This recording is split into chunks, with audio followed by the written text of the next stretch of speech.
Nabi SAW disebutkan dalam hadis Ibnu Umar, diriwayatkan oleh Imam Ahmad, Abu Daud, man tashabbaha biqaumin fahuwa minhum. Siapa yang niru-niru gaya non-muslim, maka dia termasuk bagian dari mereka. Juga dalam hadis dari Amr bin Shu'aib, dari ayahnya, dari kakeknya, Rasulullah SAW bersabda, laisa minna man tashabbaha bi ghairina. Tidak termasuk golongan kami siapa saja yang tasyabbuh, niru-niru yang bukan bagian dari golongan kami. Artinya dia niru-niru non-muslim, maka dia termasuk juga bagian dari mereka. Ada pertanyaan, kenapa sampai meniru saja itu dilarang?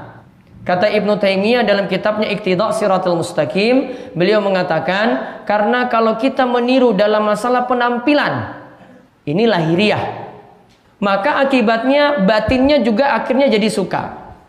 Kita lihat non-muslim seperti itu, kok kita ini setipe, kok kita ini sama.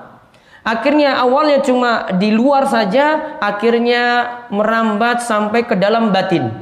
Ujung-ujungnya setuju pada keimanan non-muslim. Namun ingat, yang dikatakan tasyabuh di sini yang menjadikan ciri khas. Ciri khas yang ada pada non-muslim. Kalau tidak ciri khas lagi, maka tidaklah masalah.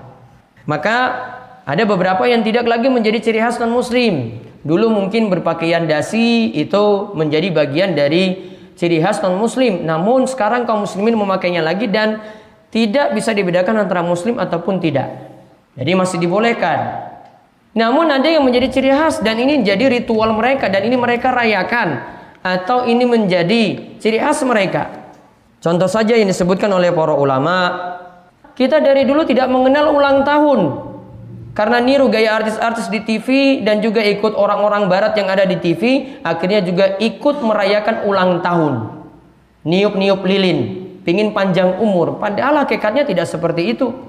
Umur makin bertambah itu makin berkurang. Bukan kita rayakan dengan foya-foya, dan tidak perlu sampai anaknya yang baru berumur 1 tahun, 2 tahun kita rayakan seperti itu. Cuma ingin ikut tren, tidak punya jati diri, tidak punya prinsip lagi.